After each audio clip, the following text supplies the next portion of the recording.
In the last couple of years, EA has been linked to controversy from games that flop, aggressive monetization, the constant recycling of its sports franchises, and some other things. But credit where credit is due, there was a time before all this we hate about this company where it delivered great games in a short amount of time. Knights of the Old Republic, Dragon Age Origins, Mass Effect, the PC Guzzler Crisis, and other games that were not as forgettable as most recent titles. Amongst those games, there is one of the most unique horror experiences we've ever seen. Some immediately saw it as a Resident Evil 4 clone, but anyone who has played it can see beyond that. This game is Dead Space. Developed by EA Redwood Shore's, later Visceral Games, this franchise had 3 games, and it's now in the cemetery that EA has for a lot of franchises and development studios. Let's see this series' history from a development stand. What made this game special, and what the hell happened to Dead Space?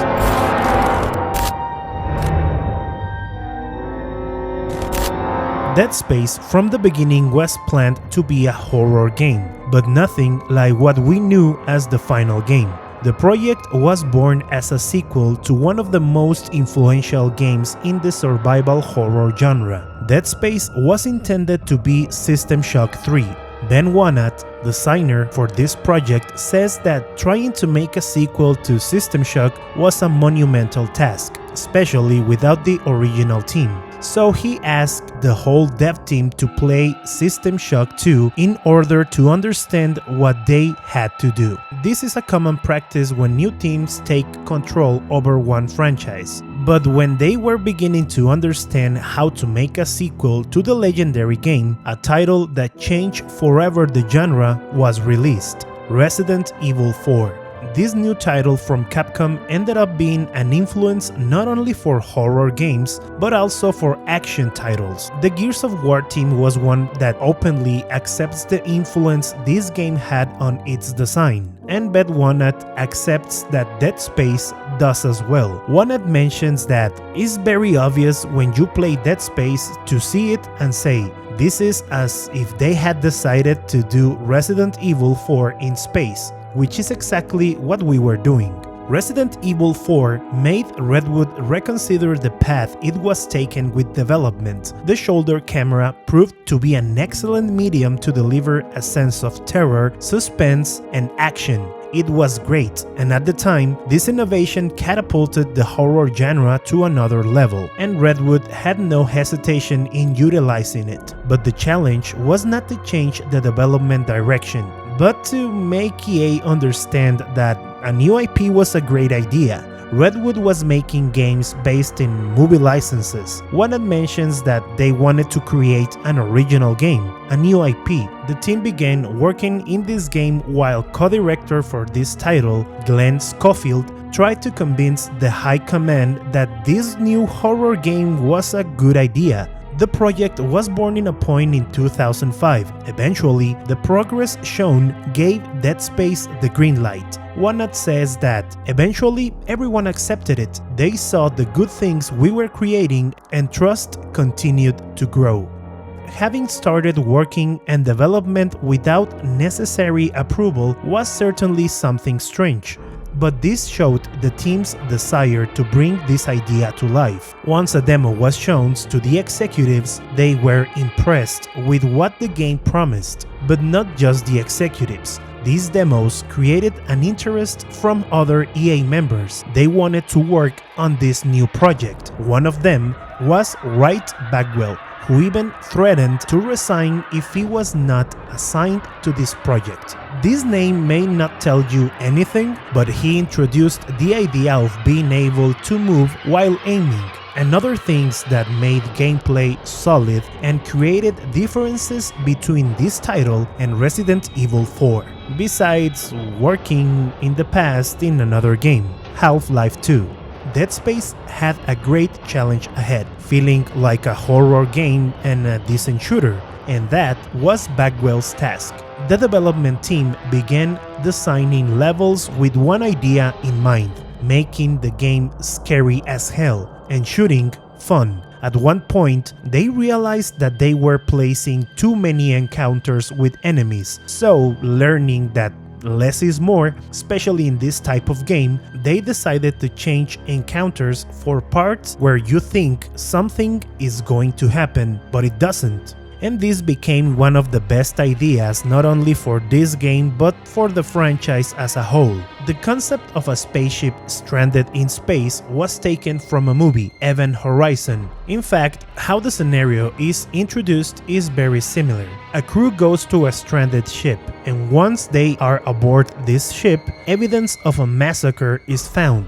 The main difference is that Dead Space throws at your face what has caused this disaster a few minutes after starting the game. The pace of this game in the horror genre is one of the fastest. It doesn't take long to throw you into the situation, and the goal is to figure out what's going on and survive. But this survival was not simple, since the game tries to surprise the player in different ways. The developers wanted to keep the gamer on his toes, and wanted to play with the perception of the world around them. From very early in the game, you get to know the necromorphs, monsters created after an alien life form takes over bodies of deceased humans. These mostly appear through ventilations, putting you immediately on alert. This is great, as sometimes noise comes from a place but the necromorph comes out behind you, and once you kill it, another one was coming from where you initially heard the noise. The fact that this doesn't happen all the time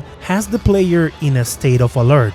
The simple fact of passing aside ventilations makes you a little nervous, so this element is incredibly effective. Glenn Schofield had in mind that killing these enemies needed to be unconventional, so they developed a dismemberment mechanic. To end these creatures, you must cut their limbs, but seeing that they are relentless and watching them trying to reach you even without arms, legs, or even the head helps to increase the feeling of horror every time one of them or its variations jumps in front of you. In Dead Space, you must not only shoot to kill an enemy. The most effective way is to be strategic and use your ammo wisely. It's not a conventional shooter. This element of dismemberment was not only used in how you end up killing these enemies. To make these monsters even more frightening, they can also do the same to you.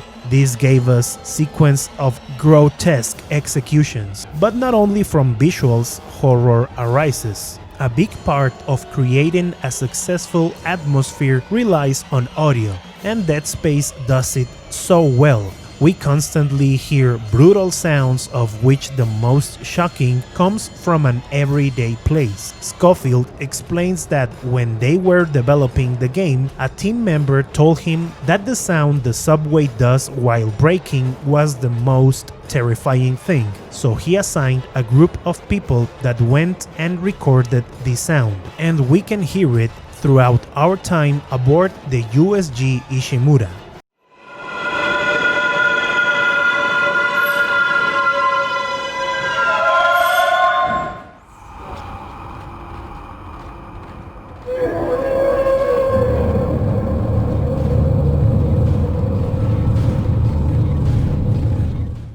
Also, the influence of cinema is very noticeable sounds-wise, since we can listen to the classic sound of high-pitched strings when an enemy suddenly approaches or appears in front of us. Without a doubt, this title's atmosphere is very well achieved on visual, audio, story, and narrative. This story tells us the frightening experience of Isaac Clarke, an engineer that goes to the USG Ishimura for a routine checkout. This ship is the largest mining station of its kind, but apparently, while trying to mine a new territory, it finds something unexpected. Our silent protagonist is part of a game that is presented in the most similar way to a movie. The fact that there is no persistent user interface and that what we see on screen is only elemental information such as health, stasis, and the number of rounds in weapons has the intention of making it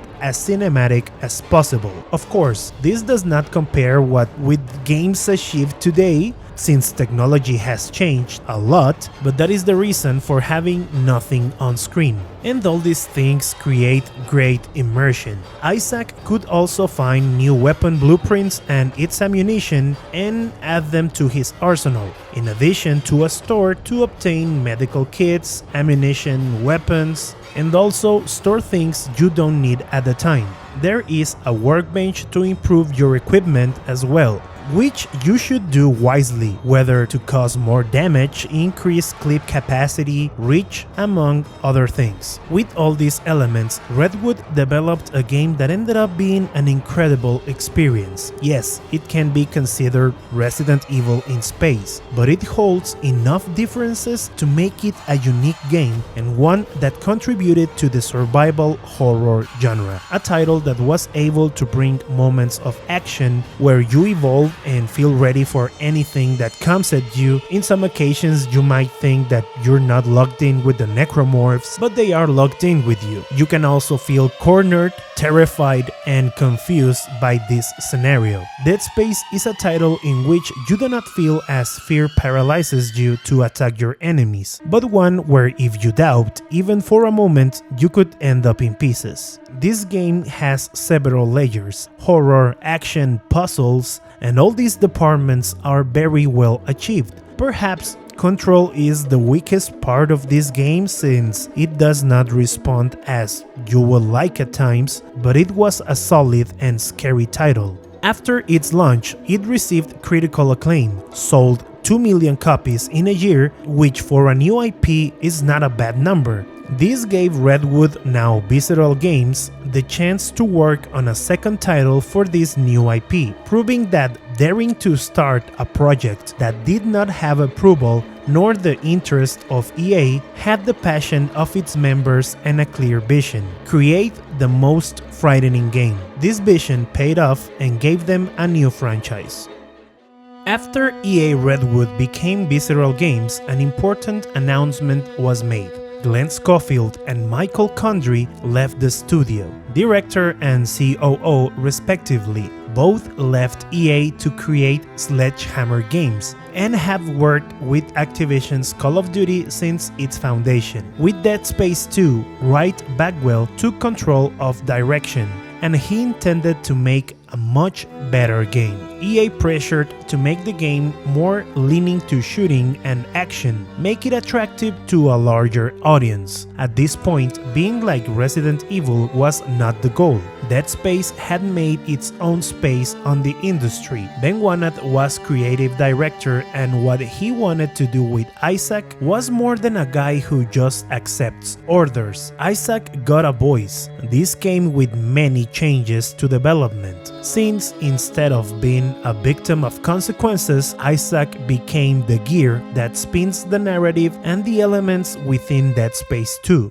This gave him a personality. It was easier to feel empathy, and in this new formula, the experience Isaac lived affected his character, both in his combat and mental state. The first title tried to keep you constantly in a state of alertness, of horror, while Dead Space 2 had more action. It also had great moments of horror. Resource management, one of the most important things that really make you feel in a survival horror game, was still here with the same weight. New enemies were introduced and were thrown at the player at an excellent pace. Thanks to technological advances, the game enjoyed much better lighting. The soundtrack remained a very important and essential element of the atmosphere. Movement was way better. Isaac moved a little faster and had greater variety of weapons at his disposal. While Dead Space 2 has a larger amount of action, it doesn't fall far from the original idea, feeling terrified, but adds more frequent and larger sequences of action, which are delivered still in an atmosphere of suspense. An excellent analogy for these two titles could be Alien and Aliens, the first and second movie of that franchise. The first is full of suspense, is grotesque, scary, and the goal is to make the protagonist feel helpless and as a survivor, while the second installment retains the grotesque and frightening elements. It takes into account the experience of our protagonist to take even greater challenges, never making you feel invincible, but having lived through certain things, be able to react better. One challenge for Dead Space 2 was the scenario. You were no longer locked in the Ishimura, but instead in the Sprawl, a city in space where, unlike the first title, you can see the necromorph invasion begin and evolve. Dead Space 2, for some of us, is the best game in the franchise, even one of the best horror titles in the industry. Its well-balanced atmosphere, number of enemies, the rhythm in which the story is presented, and also the pace of the encounters is something worth admiring. Giving Isaac a voice was a very wise decision, as it helped players feel empathy and connect with this character. Yes, some did not see it as something helpful or good, but this made a three-dimensional character, someone who is not only taking orders but chooses where he is going. A character that is dealing with the death of a loved one and due to his mental state starts having hallucinations. We are in a world where you must run from a religion that tries to kill you, the necromorph invasion, and the decay of your mental health. All this develops in the halls of the Sprawl. The variety of weapons and costumes is greater, giving each player ways to tackle the challenges in a different way, but each weapon and costume has benefits and disadvantages. The development team had the balance of combat, rhythm of the narrative, and the large elements of action and horror. Always in mind, the result is one of the best horror experiences you can find. Although two key project members left the studio, the passion the other ones had only increased and could be seen in the great quality this game delivered. But it was not perfect, it had its things.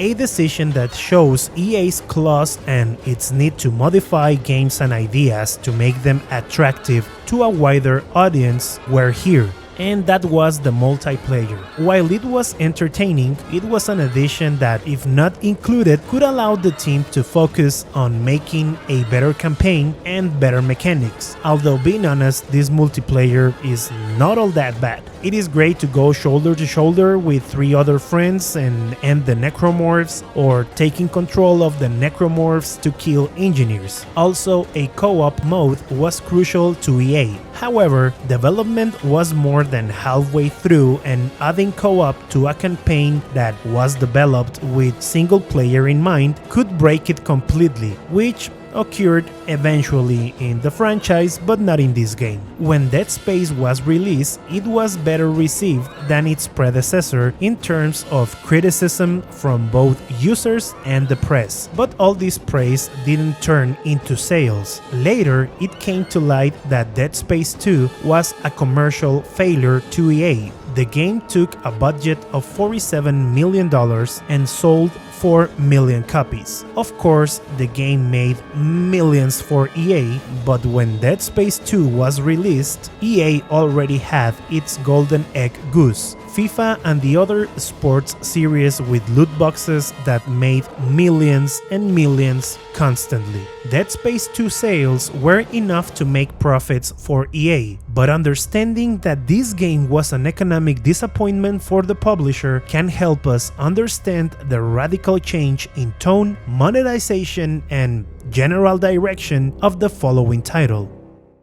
Before going on with the mainline games, I think it's time to mention other titles in the franchise. Dead Space Extraction for the Wii, an on-rails shooting game that didn't do much for the franchise and was EA's attempt to put Dead Space on Nintendo's hardware. Dead Space Ignition, a puzzle game that was received in a very negative way, and Dead Space, a smartphone game that tells the story between the first and second installments. This game is the closest to the first title of the spin-offs, but a little more action-driven. It also has another protagonist. Was well received, but still a mobile game, which in 2011 was not something beloved, still isn't for some gamers. After Dead Space 2 was considered a sales flop, but also by fans the best game in the trilogy, Visceral Games surrendered to its publisher's demands. When news about Dead Space 3 development became public, there was excitement and speculation about where the game would go now. At this moment, it was not public that Dead Space 2 was a disappointment for EA. That was known after Visceral Games closed. After 2012 E3 presentation, it could be noted that the game would be much more focused in action than horror, something which not only Dead Space was a victim of, but also the biggest survival horror franchise in the industry, Resident Evil, which saw this change of tone in the 5th installment, and in that year, 2012, would see a radical change with Resident Evil 6. This E3 showcase did not sit well with fans, which did not took long to show discontent. EA's president at the time, Frank Gibo, said in an interview that they didn't want it to bother fans, but they were working on accessibility, adding some action, but without taking away the weight of horror elements, something that could have not been further from the truth. Dead Space 3 took everything the franchise had established and threw it overboard. The moments of terror and surprise were replaced with things that came out of a Call of Duty game or a Michael Bay movie. The enemies were now human, and although it makes sense with Isaac doing damage to twisted projects of so many people, it was natural that he made some humans angry. But shootings? The weapon system was replaced by a crafting system that ended up making Isaac a tank, an indestructible force, removing all weaknesses and breaking the balance that a game like this needs to be, well, to be a horror game. A powerful weapon which ends everything on its path has no place in such a game. And when you give the possibility of a weapon of this caliber, removing ammunition variety and differences, making every drop work for any weapon, breaks the game completely. You don't give any reason to use different weapons or to manage your most powerful ammunition. It is simply broken. Resources were added to this crafting system. If Resident Evil has taught us something, is that resource management is a large part of tension and strategy required for survival. In Dead Space 3, there was a huge amount of resources. The inclusion of human enemies and shootings came with a cover system which is not the best and does not work when necromorphs enter the equation, is not well balanced. To add to the damage, the inclusion of microtransactions in the weapon creation system was the reason to unbalance the whole thing completely. Time after Visceral's closure, it was made public that Dead Space 3 was not designed to have microtransactions. In interviews, Ben Wanat mentioned that the main idea for Dead Space 3 was a game that dealt more with the mental state of Isaac and his psychosis, something darker, brutal, and disturbing. The weapon creation system was intended to take advantage of Isaac's abilities as an engineer, but also with balance in mind, these improvements had to be well chosen and have their cons, not just benefits. The game was being designed to be a complete single-player experience. This idea sounded amazing at the beginning, but with the sales of past games, EA demanded to make the game attractive to wider audiences. Because for this company, a game must sell more than 5 million copies to justify its existence. So Dead Space 3 could not be a game about psychosis. That is not an easy sell. It needed to have more action and some elements of multiplayer, so online co-op was added, which ruins the game's atmosphere completely, and not much money or time was invested in this, so they couldn't do what they wanted. The development team wanted the other player to take the role of Shadow Isaac and see different things, but they couldn't use something dark. Remember, the game had to be attractive to many players, so they ended up with a generic co-op and not too polished. And finally, the microtransactions in the weapon creation system, since EA wanted this to bring more money, is what ended up destroying the whole game. Dead Space 3 was an average action game, but a pretty mediocre horror game and a bad Dead Space game. After this, EA had no room for a survival game since it's not a market that generates huge sales. It is a genre that is more a labor of love, and with Dead Space 3 trying to be more a Gears of War game than a Dead Space, the game failed miserably with criticism and was the worst selling game of the entire franchise. The reason this was a game that fans did not want it in a setting in which action players were not interested.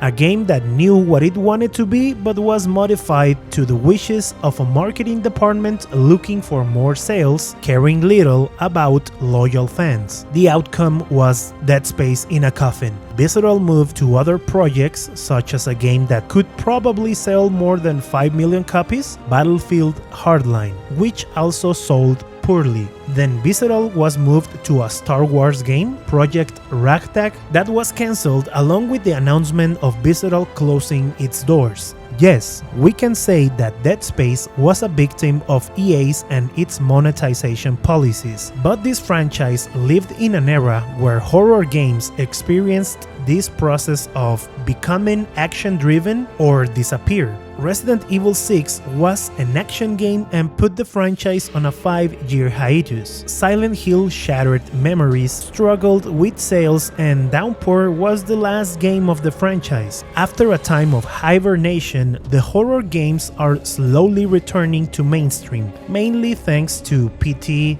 then Resident Evil 7, 2, and 3, with Resident Evil 2 making more than 5 million copies on sales, and this could mean that Dead Space has the opportunity to return. EA is that one publisher that says that single-player experiences are not selling, but also with Jedi Fallen Order, they saw that they do. Dead Space is a series that in 2 games gave amazing horror experiences with a terrifying and unique atmosphere. What started as a game influenced by Resident Evil 4 ended up having its own essence and place in the industry, a title that demonstrated the team's passion, a team that was in love with the idea and worked on it even when they did not have green light. They took to the task of showing this idea's potential. Only 2, by the end of the day, ended up being thrown under the bus because EA wanted to sell more copies, all at the expense of the game's identity, its fanbase, and in the end, the mere existence of the studio that gave birth to it. The development of a new Dead Space game is very unlikely, although who knows, maybe EA will take advantage of Capcom's success with Resident Evil and decides to give green light to a new game. I would love to see a new Dead Space game. This was my first video. If you liked it, please give it a thumbs up and subscribe. As you can hear, I'm not a native English speaking person, and it took a lot of effort to write all this and then try to convey my ideas and then pronounce every single word. I hope you liked it and you consider subscribing, and I'm pretty sure my pronunciation will become better in the next videos. That's all for this video. I'll see you in the next one. Bye bye.